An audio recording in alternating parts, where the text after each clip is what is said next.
Buenas noches, damas y caballeros. Bienvenidos a otro encuentro especial. Antes de comenzar, quiero saber quiénes me acompañan hoy. Comenten desde dónde están viendo y qué hora es por allá. Bueno, vayamos con el primer relato.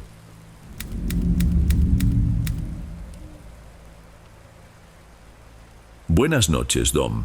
Mi nombre es Leonardo y necesito contar algo que me sucedió hace unos 2 años, quizá un poco más. No lo cuento por asustar sin más, ni por querer figurar. Lo cuento porque necesito que alguien más lo sepa, para que esta historia no viva solo dentro de mi cabeza y en la de Sebastián. A veces, creo que si no la saco, va a terminar por consumirme de una forma que ya no tiene retorno. En aquella época mi vida era un borrón. Yo tenía 20 y tantos años y había conseguido unas prácticas profesionales en una agencia de publicidad en la capital, en la Ciudad de México. Suena bien, ¿no?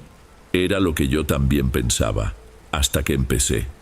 La verdad es que yo vivía en un municipio vecino del Estado de México, más pequeño, más barato, y mi día comenzaba antes de las 5 de la mañana.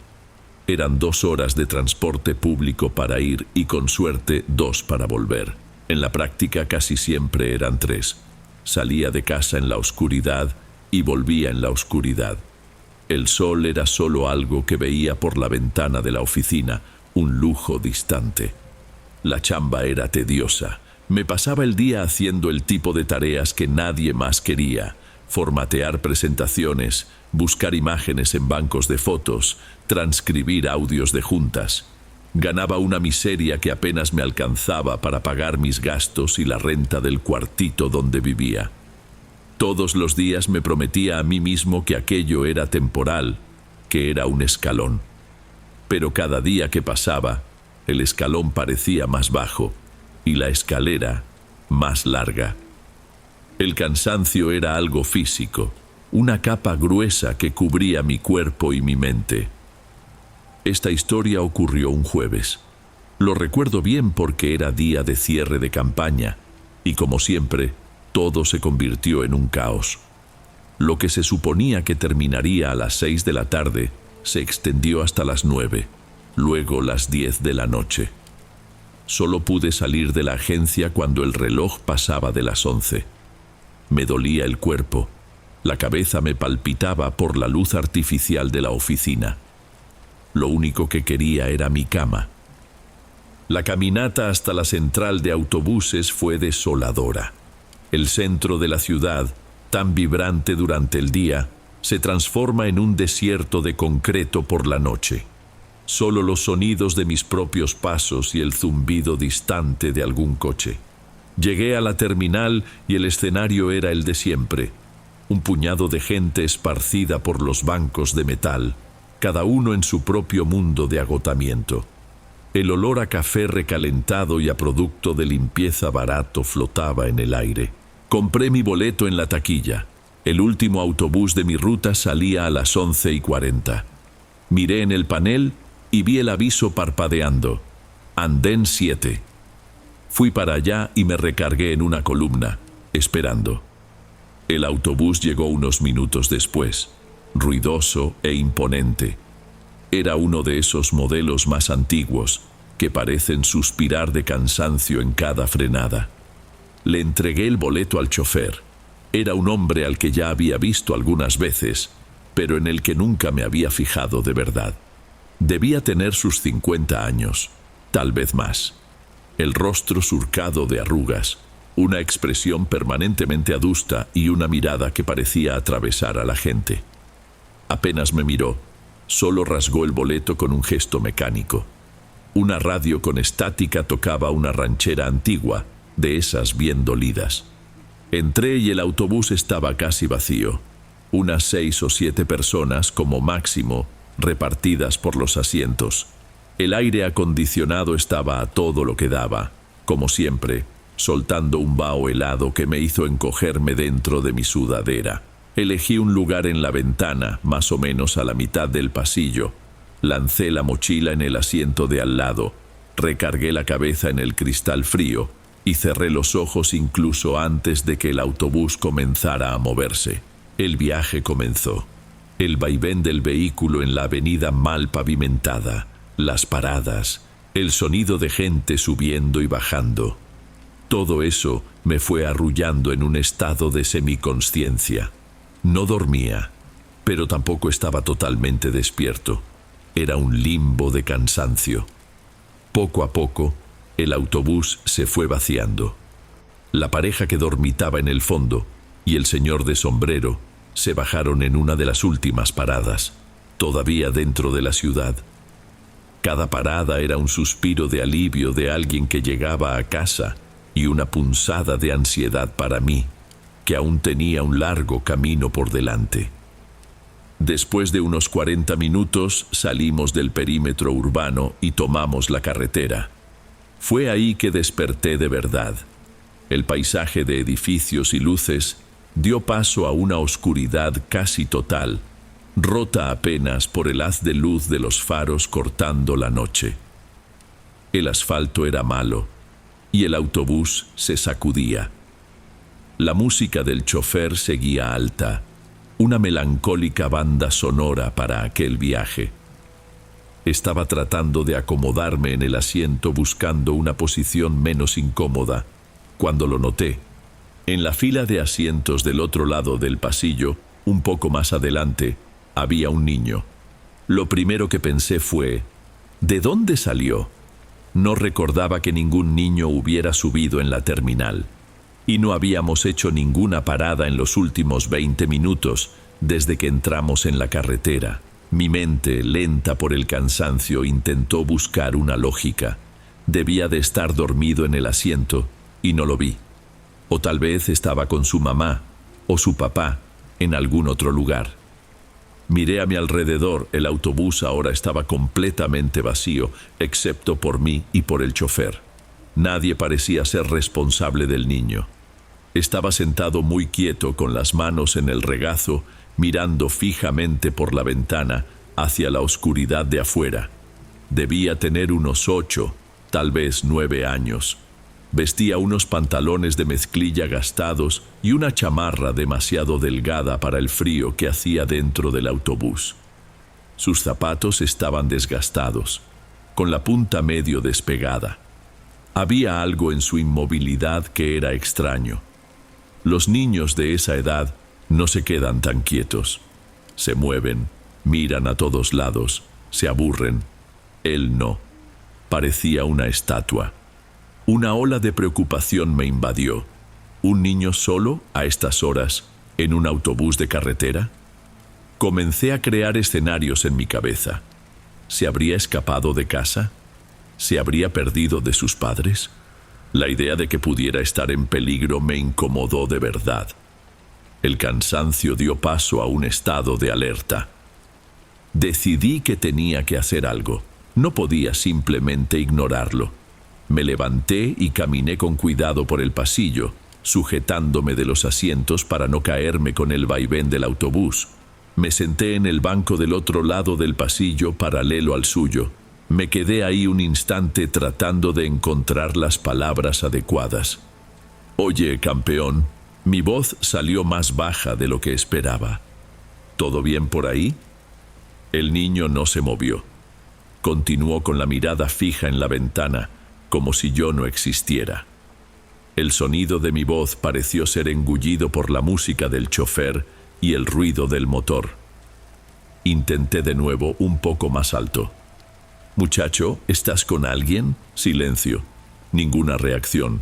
Ni un parpadeo, ni un movimiento de cabeza. Nada. Comencé a sentir una incomodidad que no era solo preocupación. Era una sensación de extrañeza, de que algo estaba fundamentalmente mal en esa escena. Su piel parecía demasiado pálida bajo la luz débil del autobús, casi translúcida. Pensé en tocarle el hombro para ver si reaccionaba, pero algo me detuvo. Una vacilación fuerte, un instinto que me decía que no lo hiciera. Regresé a mi lugar, con el corazón latiendo un poco más rápido. Mi mente todavía intentaba racionalizar. Tal vez era sordo, tal vez estaba en shock por algún motivo. O tal vez yo estaba tan cansado que estaba imaginando cosas. Decidí observar. Me quedé mirándolo, esperando cualquier señal de movimiento. Los minutos pasaban y nada. El autobús continuaba su trayecto por la carretera oscura. El chofer no demostraba haber notado nada anormal. La vida seguía, pero para mí el tiempo parecía haberse congelado en aquella escena. El niño inmóvil y la negrura de afuera. Estaba casi convenciéndome de que debía ir a hablar con el chofer. Era lo correcto. Él necesitaba saber que había un niño aparentemente abandonado en su vehículo.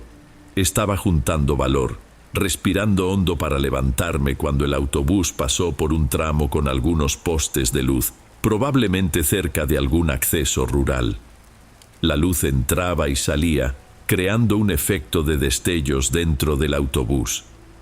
Luz, oscuridad, luz, oscuridad. En uno de esos destellos de luz, miré hacia el asiento del niño. Estaba ahí. En el instante siguiente de oscuridad, sentí que el autobús daba un viraje más fuerte en una curva. Cuando la luz del próximo poste entró, miré de nuevo. El asiento estaba vacío. No es que se hubiera levantado y se hubiera ido. El espacio donde él estaba sentado, un segundo antes, estaba simplemente desocupado. La mochila vieja, la chamarra delgada, el niño pálido, todo había desaparecido. Parpadeé varias veces pensando que mis ojos me estaban engañando. Miré al suelo, a los otros asientos. Nada. Se había desvanecido en el aire. Un escalofrío diferente a todo lo que había sentido se apoderó de mí. No era frío, era una ausencia de calor. Se me revolvió el estómago.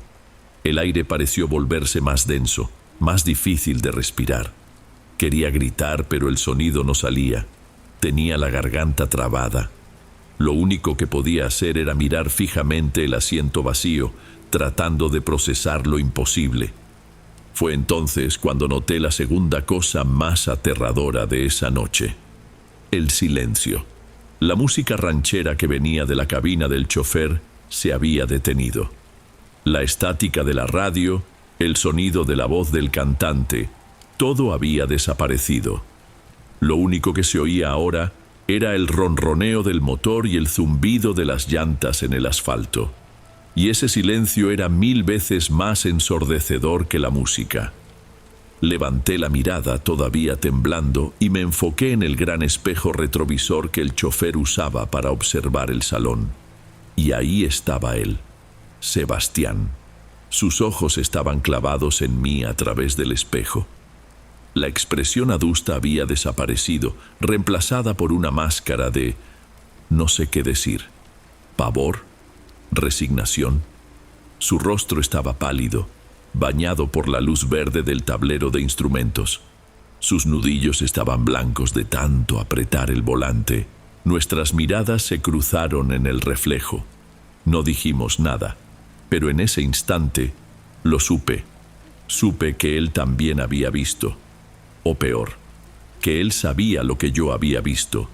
Aquella mirada fue una confirmación silenciosa de que no estaba loco. Lentamente, como si cada movimiento exigiera un esfuerzo inmenso, orilló el autobús en el acotamiento.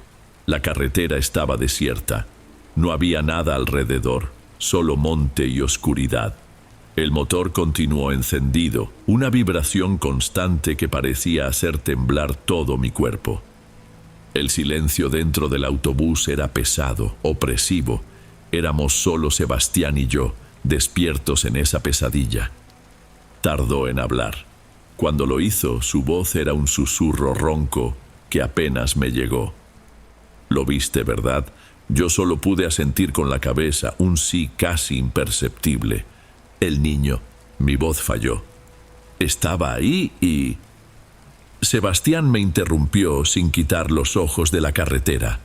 Él no va a ningún lado, nunca se va. Una nueva ola de terror me recorrió. La forma en que lo dijo, con una certeza cansada, como si estuviera hablando del clima. «¿Cómo que? ¿Quién es él?», pregunté con un hilo de voz.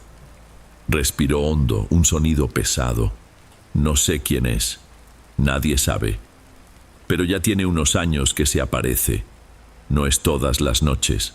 A veces pasan meses sin que se deje ver. Pero siempre vuelve. Giró el rostro mínimamente en mi dirección. Sus ojos parecían cargar el peso de cientos de noches como aquella. Siempre toma el autobús más o menos en el mismo tramo. Y se baja, justo aquí. Se me heló la sangre. Miré por la ventana. Estábamos parados en una curva cerrada. A la orilla de la carretera había una pequeña barranca, cubierta de maleza. No había casa, no había luz, no había nada. Él solo deja de estar. Sebastián completó usando las palabras más simples y más aterradoras que he escuchado. Deja de estar. Era exactamente eso. No había desaparecido. Había dejado de existir ahí. Nos quedamos en silencio un minuto más que pareció una eternidad. El chofer entonces metió la velocidad y regresó el autobús a la carretera, despacio. El resto del viaje se hizo en un silencio absoluto. Yo no podía quitar los ojos del asiento vacío. En cada curva, con cada sombra que la luz de los faros creaba, esperaba verlo de nuevo. Cuando llegamos a mi parada en la entrada de mi ciudad, yo, que era el último pasajero, me bajé. Me detuve al lado de la cabina del chofer. Él no me miró. Solo dijo, aún con la voz baja, «Cuídate, chavo». «Usted también», respondí y bajé los escalones sintiendo las piernas débiles. El autobús se fue y yo me quedé ahí en la banqueta mal iluminada, viendo cómo sus luces traseras se alejaban hasta desaparecer en la oscuridad. Nunca volví a ser el mismo después de esa noche. Ese cansancio que sentía, la frustración con la vida, todo eso pareció pequeño, insignificante, junto a lo que había visto. Continué en las prácticas por unos meses más, hasta que conseguí otra cosa. Seguí haciendo ese trayecto, pero nunca más me subí a un autobús de carretera por la noche sin sentir una opresión en el pecho. A veces me cruzaba con Sebastián. Él todavía conducía la misma ruta. Nunca volvimos a hablar del tema, pero nos mirábamos. Era una mirada rápida, un saludo con la cabeza casi imperceptible, un reconocimiento. Ambos sabíamos, ambos cargábamos con el peso de la imagen de aquel niño que sube al autobús, pero que nunca llega a su destino. Hasta hoy, cuando tomo la carretera y cae la noche, me sorprendo a mí mismo mirando los asientos vacíos y pensando en él, en el niño que por unos instantes existe y que después, en la oscuridad de una curva cualquiera, simplemente deja de estar.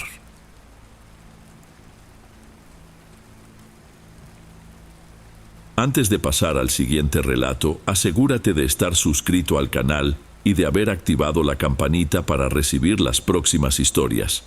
Aprecio mucho tu compañía y tu apoyo hace toda la diferencia. Bueno, sigamos.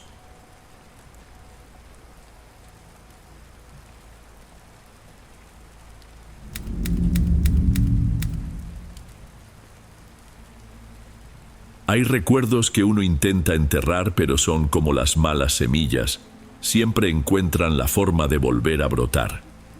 El mío huele a manteca, a café recalentado y a tierra mojada. Y tiene un sonido que hasta el día de hoy, cuando el viento sopla de cierta manera, me hace detener lo que estoy haciendo y esperar, con el corazón en la garganta, para ver si viene de nuevo.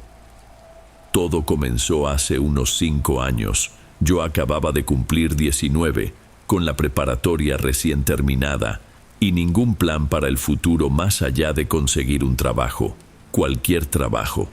Mi papá había sufrido un accidente laboral unos meses antes, una caída de un andamio que lo dejó con la pierna derecha inútil y una pila de cuentas que no sabíamos cómo pagar. Mi mamá hacía aseos en casas, pero no era suficiente.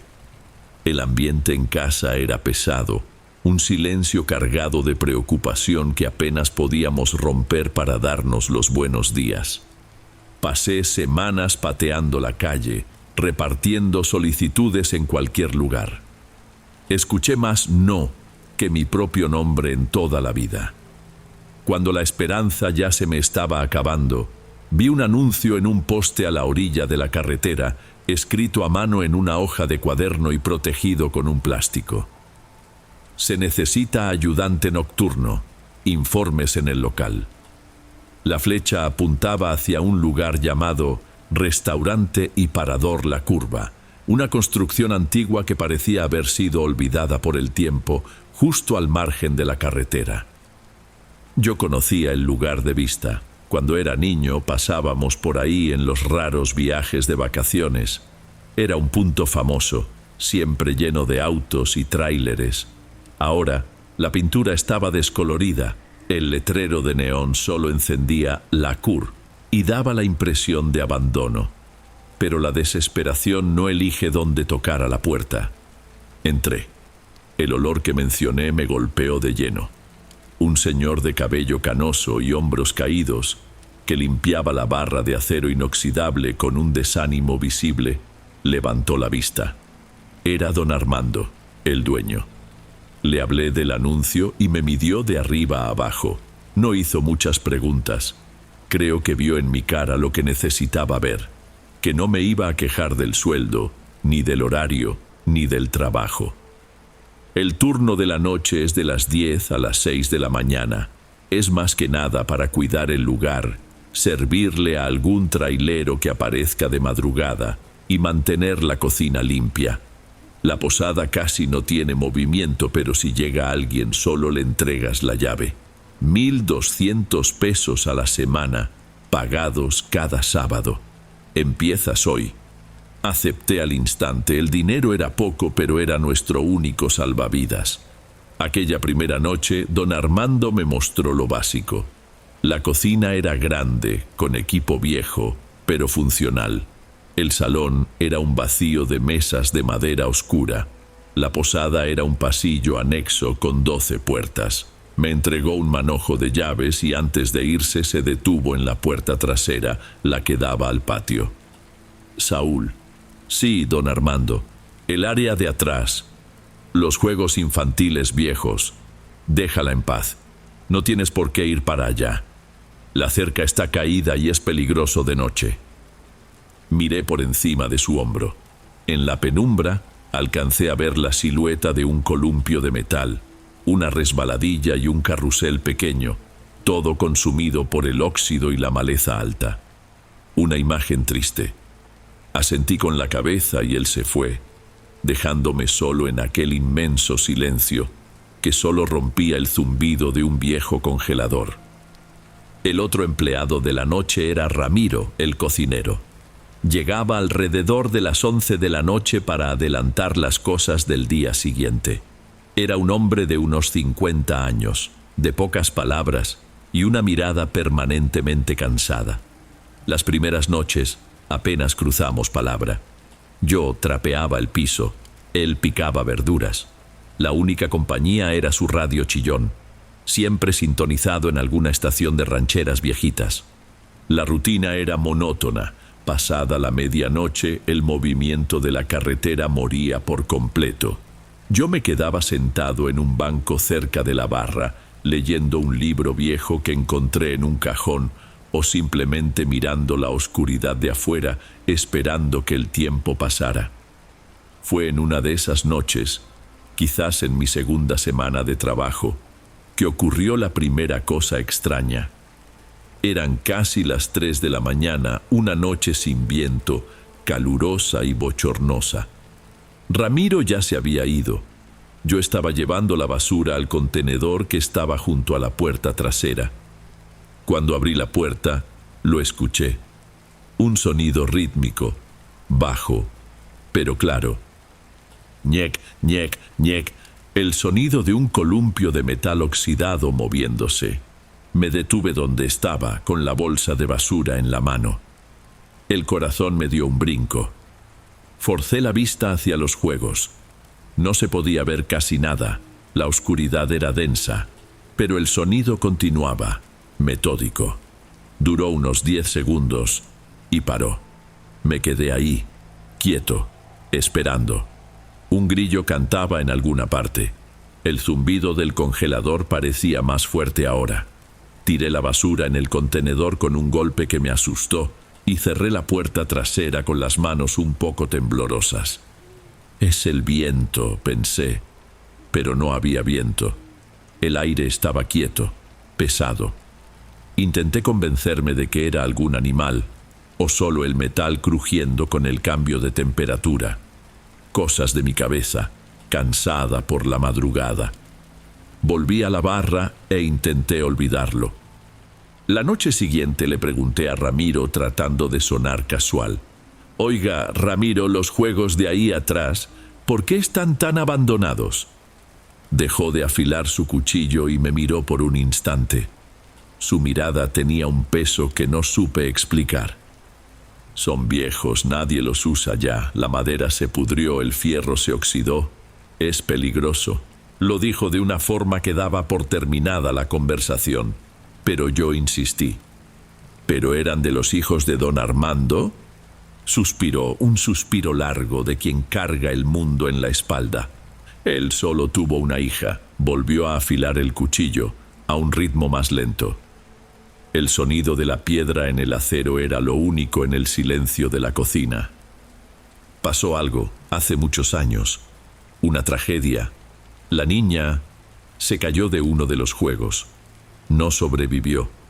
Después de eso, la esposa de Armando se fue, el lugar empezó a decaer y los juegos se quedaron ahí, como una tumba. Él nunca tuvo el valor de mandarlos quitar. Una tristeza inmensa me invadió. Miré por la ventana hacia el patio. Ahora, la silueta de los juegos parecía aún más sombría, cargada con el peso de aquella historia. Ramiro no dijo nada más, y yo tampoco pregunté. Las semanas pasaron. La necesidad en casa era un látigo en mi espalda, empujándome a ese restaurante cada noche. Evitaba ir a la parte de atrás, hacía mi trabajo y contaba las horas para que saliera el sol. El sonido del columpio no volvió y empecé a pensar que quizás de verdad lo había imaginado. Hasta una noche de lluvia. No era una tormenta, solo esa lluvia fina y persistente que vuelve el mundo gris y melancólico. No apareció ni un solo cliente. Ramiro y yo estábamos en la cocina. El único sonido era el de la lluvia en el techo de lámina y su radio tocando bajito. Cerca de las 2 de la mañana apagó la estufa, se secó las manos en el delantal y dijo que ya se iba. «Anda con Dios, muchacho». Igualmente, Ramiro. Cuando salió, el silencio que quedó se sintió diferente, más denso. La lluvia afuera parecía haber ahogado todos los demás sonidos del mundo. Fui hasta la ventana de la cocina que daba al patio. La lluvia creaba pequeños charcos que reflejaban la única luz de un foco exterior. Y entonces la escuché de nuevo. No era el columpio, era más bajo, casi un susurro en medio del sonido de la lluvia. Una melodía, simple, infantil, como si alguien tarareara una canción de cuna, sin palabras, solo un la la la. Me quedé helado, no era la radio, no era Ramiro, no era nada. La melodía venía de afuera, de atrás, de los juegos. Mi primer instinto fue correr, salir de ahí, dejarlo todo y no mirar atrás. Pero la imagen de mi papá en la cama, la mirada preocupada de mi mamá, no podía. Necesitaba ese dinero. Respiré hondo, intentando controlar el temblor de mis manos.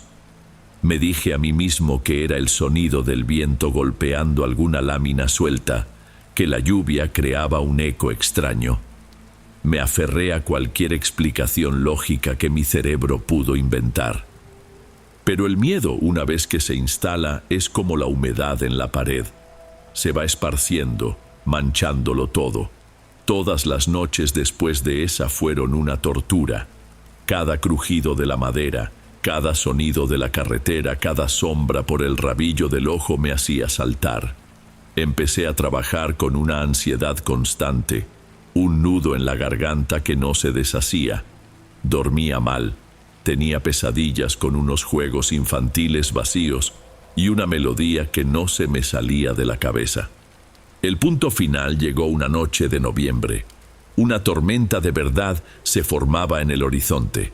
El cielo parpadeaba con relámpagos mudos, lejanos. El aire estaba eléctrico. Un trailero se detuvo a cenar. Un hombre grande, hablador, que se quejó de la vida, del precio del diésel y de la soledad de la carretera. Su presencia ahí me calmó un poco. Se quedó hasta casi las 4 de la mañana. Cuando se fue, la tormenta estaba sobre nosotros. El viento azotaba el restaurante. La lluvia golpeaba las ventanas con fuerza.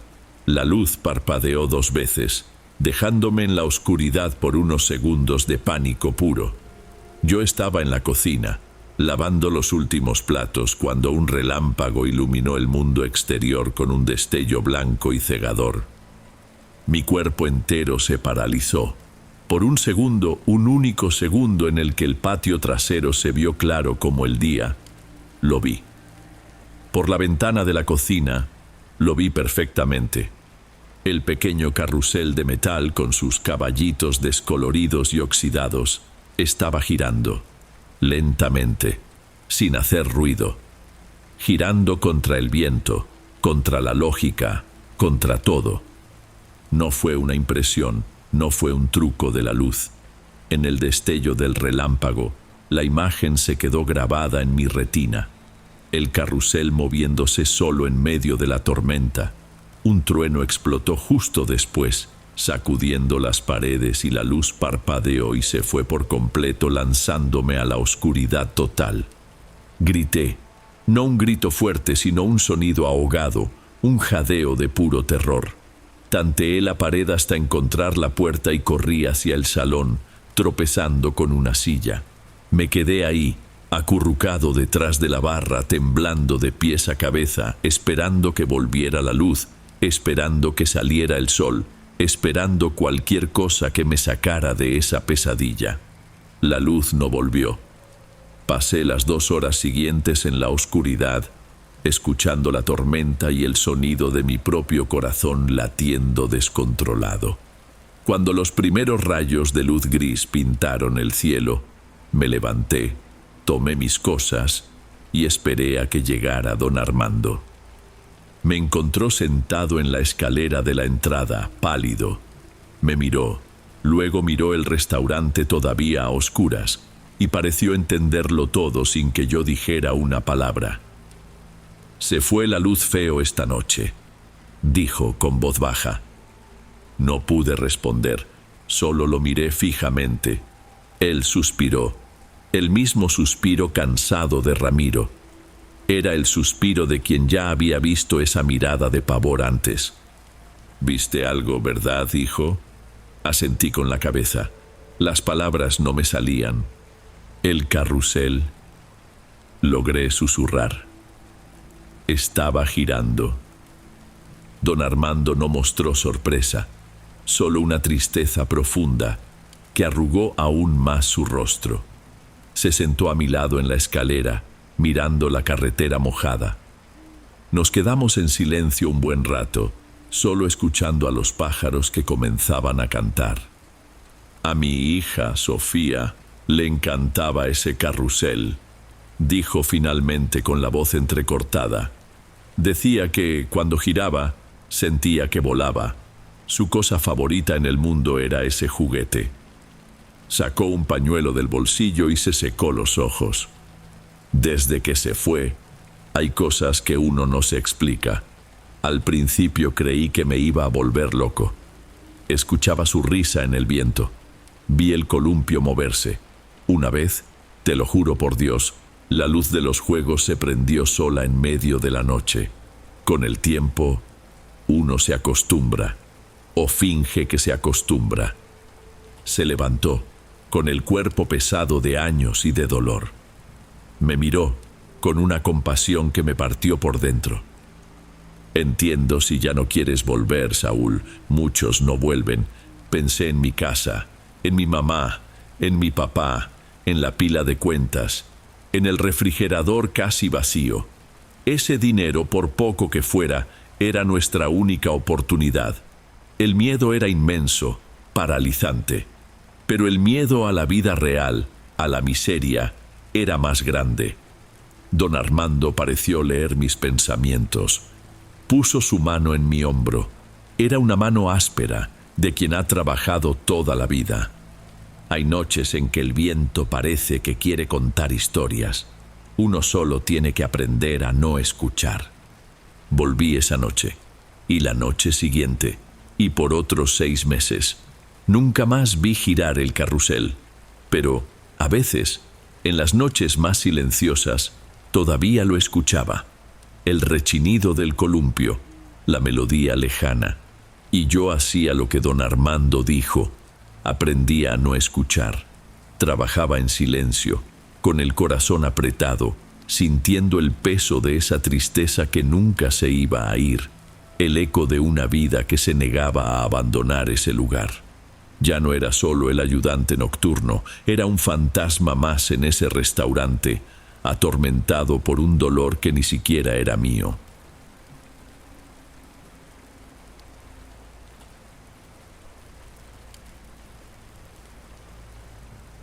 Bueno, amigos, estos fueron los relatos de hoy. Espero de corazón que les hayan gustado. Subo nuevos videos todos los días y me dará mucho gusto verlos en los próximos. Ahora en la pantalla les dejo otros 2 buenos videos que seguro les encantarán. Un abrazo de Dom y nos vemos por allá.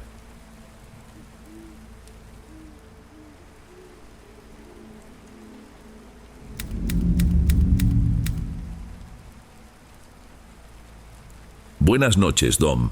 Me llamo Santiago. Creo que nunca le he contado esto a nadie. No completo, al menos. Uno va diciendo las cosas a medias, ¿no? Sueltas un pedazo aquí, otro allá, pero la historia entera, su peso, nos la guardamos. Supongo que por miedo a que no nos crean, o peor, a que sí nos crean. Mi hermano menor, Vini, se fue en enero. No fue un accidente. No fue una de esas enfermedades que avisan. Fue una de esas cosas de la vida que llegan como un ladrón a medianoche. Una muerte súbita, dijeron los médicos. 21 años. Se fue a dormir y no despertó. Así de simple. Y de repente, el mundo, que parecía un lugar ruidoso y lleno de vida, se quedó mudo. Las semanas que siguieron fueron un borrón. Mi casa, la casa de 2 pisos donde crecí, y que siempre fue sinónimo de fiesta y desorden, se convirtió en un santuario de silencio y dolor. Mi mamá, Sandra, se movía por las habitaciones como un fantasma, regando plantas que ya estaban muertas y limpiando portarretratos con la cara de Vini. Mi papá, Carlos, que siempre fue una roca, parecía haberse vuelto arena. Intentaba ser fuerte, lo que en la práctica significaba mirarme cada 5 minutos con una expresión de ¿estás bien?, sin llegar a preguntar nunca. Su cuidado era pesado. Era un amor que sofocaba, una cobija de luto que no me dejaba respirar. Cada bocado que daba en la cena era monitoreado. Cada vez que me quedaba callado demasiado tiempo en mi cuarto, oía sus pasos vacilantes en el pasillo. Habían perdido un hijo. El miedo a perderme a mí también, aunque fuera solo a la tristeza, era palpable. Amaba a mis padres, pero necesitaba huir. Necesitaba un lugar donde pudiera estar en silencio sin que mi silencio fuera una preocupación. Fue mi papá quien dio la idea un sábado por la noche, unas 3 semanas después de todo. Santiago, ¿por qué no pasas unos días en la quinta? Dejé de remover el arroz en mi plato. La quinta. Hacía casi 1 año que no íbamos. Era nuestro lugar. Un pedazo de tierra a un par de horas de la ciudad, con una casa principal, una huerta de árboles frutales y un riachuelo al fondo. Un lugar que en mi cabeza todavía olía a vacaciones de verano y al pan de elote de mi abuela. Y olía a Vini. No sé, pa, no creo que sea buena idea. Piénsalo bien. insistió con esa voz mansa de quien intenta arreglar algo que no tiene arreglo. Un poco de aire puro, de silencio de verdad, sin el teléfono sonando, sin gente viniendo a dar el pésame, te haría bien. Mi mamá asintió con la cabeza, los ojos brillantes. En sus mentes era la receta perfecta. Naturaleza, aislamiento terapéutico. Para mí, la idea de ir al escenario de mis mejores recuerdos con Vinny parecía una forma de tortura. La casa principal, el cuarto que compartíamos, el columpio en el árbol de mango que rompió a los 12 años, todo allí era él. Pero entonces me vino otra imagen, la casita del velador.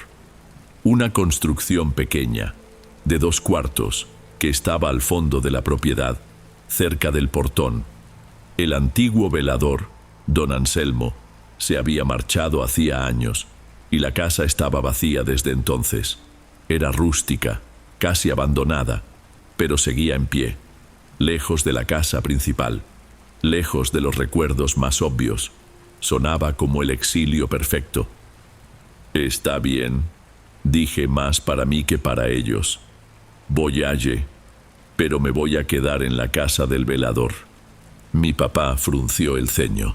Hijo, allá no hay nada. La casa grande es mucho más cómoda. Lo sé. Justo por eso, quiero un lugar simple, sin muchas cosas en qué pensar. La discusión terminó ahí.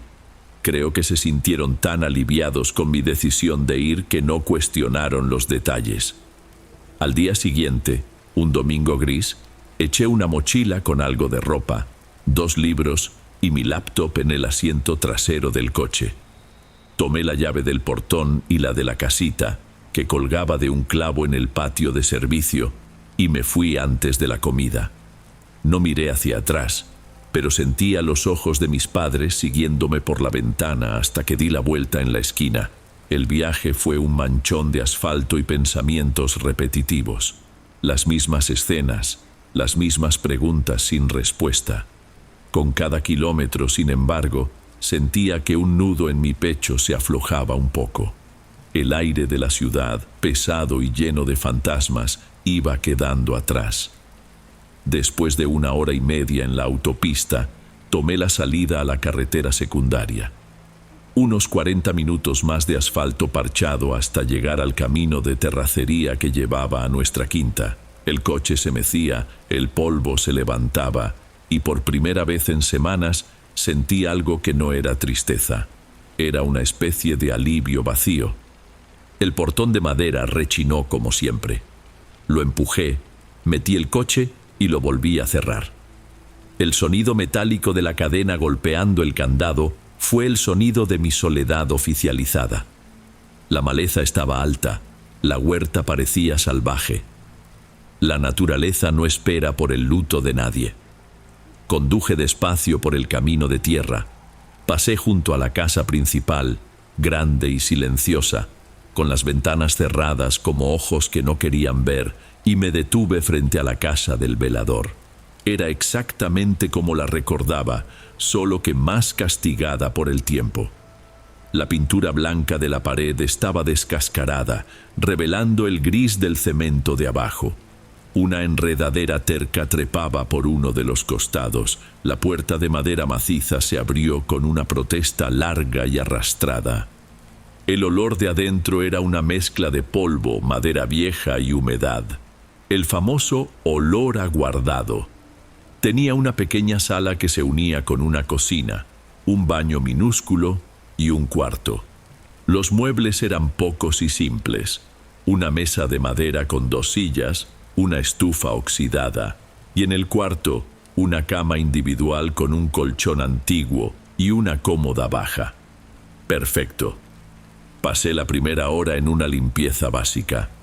Abrí todas las ventanas, dejé que el aire circulara, barrí el piso, quité telarañas de las esquinas y pasé un trapo húmedo por la cómoda y la mesa. El esfuerzo físico me hizo bien. Era una tarea simple, con principio, desarrollo y fin. Lo opuesto a mi vida. Cuando el sol comenzó a bajar pintando el cielo de naranja y morado detrás de los árboles, me sentí cansado. Tomé un baño frío y rápido en la regadera que, para mi sorpresa, todavía funcionaba. El agua salía con poca presión, casi un goteo, pero sirvió. Comí un sándwich que había traído y me tiré en la cama.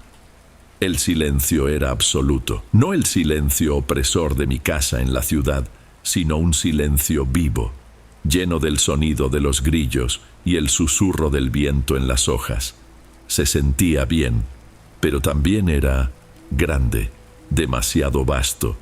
Uno pasa la vida entera tratando de huir del ruido, y cuando lo consigue, se da cuenta de que el ruido más fuerte viene de dentro de nuestra propia cabeza. Y fue hurgando en el cajón de la cómoda, buscando un encendedor o una vela, que lo encontré. Era un monitor para bebés, un modelo muy antiguo de plástico blanco ya amarillento por el tiempo. La unidad de los padres, el receptor, tenía una antena chueca. La unidad del bebé, el transmisor, era un pequeño cuadrado con orificios para el micrófono. Lo recordé al instante. Mis padres lo compraron cuando Vinny nació. Yo debía tener unos 6, 7 años. Lo usamos por poco tiempo, creo. Después probablemente quedó olvidado en alguna caja y en alguna mudanza de cosas vino a parar aquí. Me quedé mirando aquel objeto, un fósil de mi infancia, una reliquia de un tiempo en que la mayor preocupación de mis padres era oír si su bebé se había despertado llorando. No sé por qué lo hice. Fue un impulso tonto, quizá un intento de llenar el silencio con cualquier cosa que no fueran mis pensamientos. Tomé los dos aparatos. Sus cables de corriente todavía estaban enrollados en ellos. Conecté el transmisor en un enchufe cerca de la mesa de la sala y el receptor en el enchufe al lado de mi cama, en el cuarto. En cuanto lo encendí, el receptor emitió una estática baja y constante. Un ruido blanco, un shhh que llenó la habitación. Era un sonido neutro, casi reconfortante. Era mejor que el silencio total. Dejé el volumen al mínimo e intenté leer uno de los libros que traje, pero mis ojos pasaban por las palabras sin absorber nada. En poco tiempo, el cansancio me venció y me quedé dormido. Desperté un par de veces durante la noche. En una de ellas, la luna llena iluminaba el cuarto con una luz pálida, dibujando el contorno de la ventana en el piso de cemento pulido. La estática del monitor continuaba monótona y fiel. Me sentí extrañamente seguro. Volví a dormirme. El día siguiente fue tranquilo. Caminé por la quinta, fui hasta el riachuelo, me senté en la orilla y me quedé viendo el agua correr. No pensé en nada específico, solo dejé que el tiempo pasara. El sol calentó mi piel, el viento secó algunas lágrimas que ni siquiera noté que habían caído. A la hora de la comida, cociné una sopa instantánea en la estufita. Por la noche, la misma rutina: baño, sándwich y cama. La estática del monitor para bebés ya era parte del ambiente. Fue en la segunda noche que la cosa empezó a cambiar. Estaba casi dormido en ese estado entre la conciencia y el sueño, cuando la estática pareció fallar por un segundo. Fue una interrupción mínima, como si el sonido se ahogara. Abrí los ojos. El cuarto estaba oscuro. El sonido volvió a la normalidad. Shhh, debí haberlo imaginado. Me di la vuelta e intenté dormir. Pero entonces ocurrió de nuevo. Esta vez, junto con la falla, vino un sonido, un crujido, y después un murmullo bajito, casi inaudible. Parecía una voz humana, pero distante, como si viniera de muy, muy lejos. Duró 1 o 2 segundos y se desvaneció, tragado por la estática. Me senté en la cama, el corazón comenzó a latirme un poco más rápido. ¿Qué carajos es esto?, susurré a la nada. La explicación más lógica invadió mi mente. Interferencia. Era un aparato viejo, analógico. Probablemente estaba captando una señal de radio AM, un radioaficionado, cualquier cosa. Tenía todo el sentido. Aún así, la sensación era extraña. Me levanté, fui a la sala y miré el transmisor. La pequeña luz roja estaba encendida. Estaba ahí, mudo, solo captando el sonido ambiente del cuarto vacío y enviándolo a mi habitación. Regresé a la cama, pero el sueño se había ido. Me quedé un buen rato despierto, esperando oírlo de nuevo, pero solo obtuve la estática de siempre. A la mañana siguiente, la luz del sol disipó la extrañeza de la noche. Parecía una tontería, una interferencia de radio. Vaya cosa. Lo ignoré y seguí con mi día. Pero por la noche, la aprensión volvió. Me acosté en la cama y me quedé mirando el pequeño aparato en el enchufe, el receptor con su lucecita verde encendida. El enemigo silencioso. Tardó más esta vez. Ya me estaba relajando, pensando que había sido solo cosa de una noche.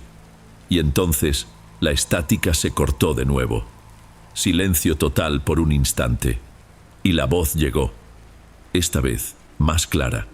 No era una melodía de radio, era una palabra, o lo que parecía ser una palabra. Sonó como un lamento.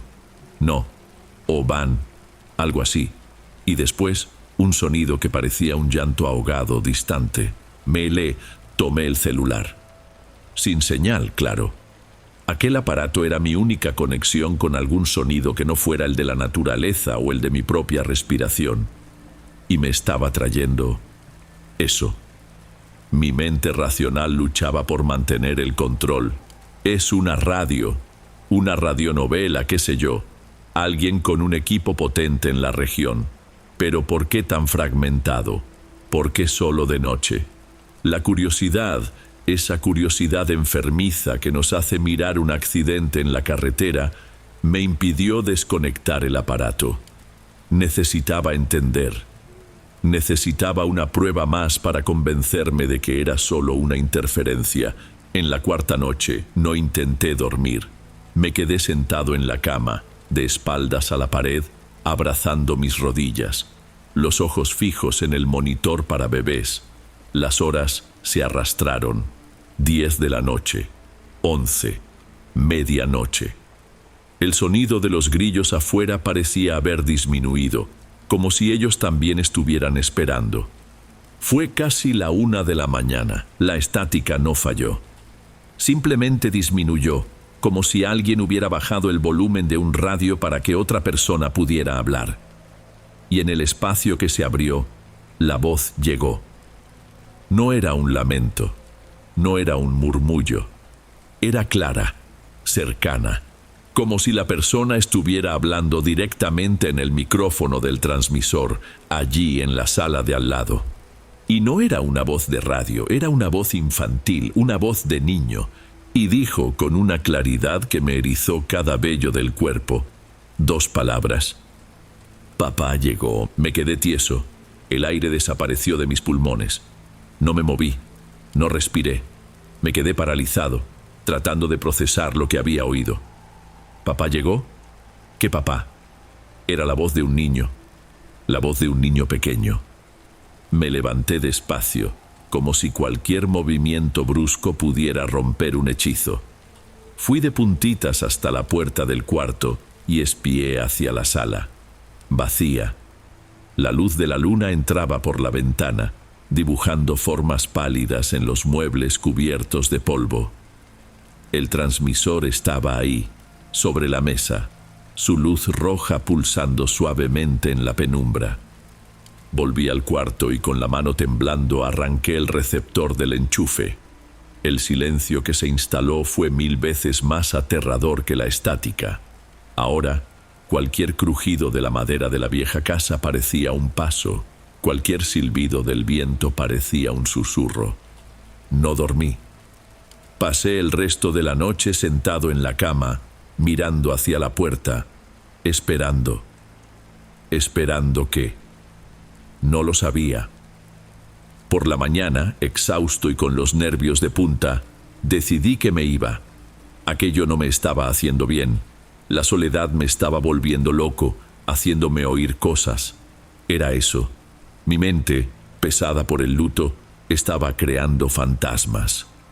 Junté mis cosas. Aventé la mochila de cualquier manera en el coche. Cuando estaba a punto de cerrar la puerta de la casita, miré el transmisor en la mesa. La luz roja todavía estaba encendida. Sentí un escalofrío. ¿Por qué no lo desconectaba?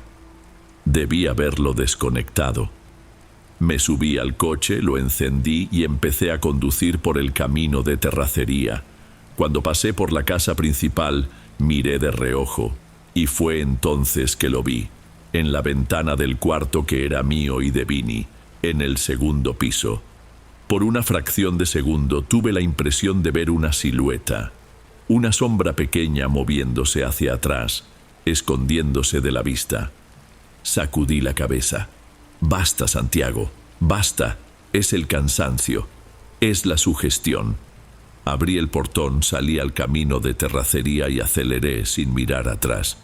Llegué a casa a media tarde. Mis padres se llevaron un susto. «Hijo, ¿qué pasó? Pensé que te ibas a quedar hasta el fin de semana». «No pude, ma. La soledad no me sentó bien. Creo que fue peor». La mentira salió fácil. La preocupación volvió a sus rostros, pero era una preocupación que yo conocía, con la que sabía lidiar. Era mejor que intentar explicar lo inexplicable. La vida continuó.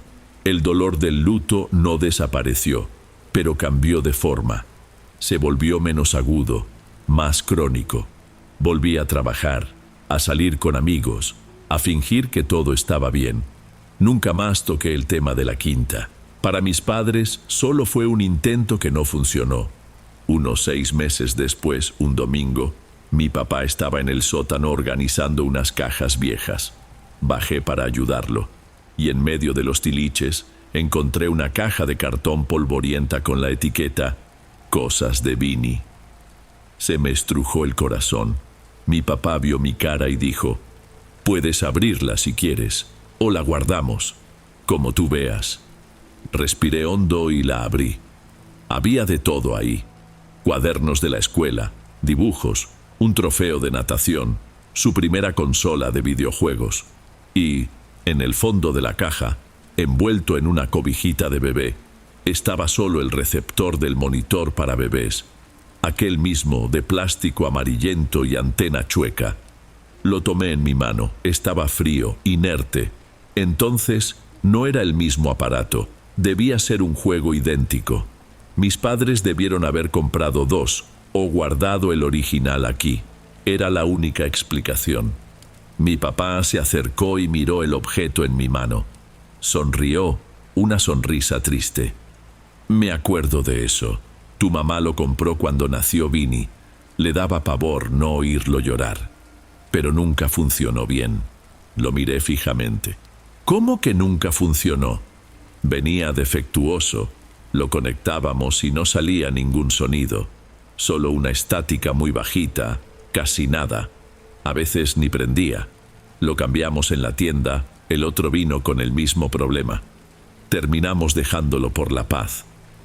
Tu hermano tenía el sueño de una piedra, de todas formas. Nunca lo necesitó». Me dio una palmada en el hombro y volvió a hurgar en otra caja. Yo me quedé ahí, parado, sosteniendo ese pedazo de plástico inútil. La sangre se me fue del rostro. Mi mente voló a la casita del velador, a la estática constante, a la voz clara en medio de la noche. El aparato que usé allá, el juego completo, no era el de esta caja. Ya estaba allí. Pertenecía a la casita. Pertenecía a don Anselmo. Una frialdad me subió por la nuca, un escalofrío que no tenía nada que ver con el frío. Recordé a don Anselmo, el velador que se fue hace tantos años. Lo recordé vagamente. Un hombre callado, solitario. Recuerdo haber oído a mis padres comentar mucho tiempo atrás que se había ido de la noche a la mañana. Había abandonado todo. Dejó atrás herramientas, ropa, todo. Decían que se había quedado medio desequilibrado después de que su esposa lo dejó y se llevó a su hijo pequeño con ella, o ¿Acaso no se lo llevó? La imagen de la silueta en la ventana de la casa principal volvió a mi mente. Pequeña, rápida. Hasta hoy, cuando el silencio de la noche se vuelve demasiado grande, tengo la impresión de oír una estática baja viniendo de algún lugar. Y me quedo esperando, esperando y rezando para no oír nada más.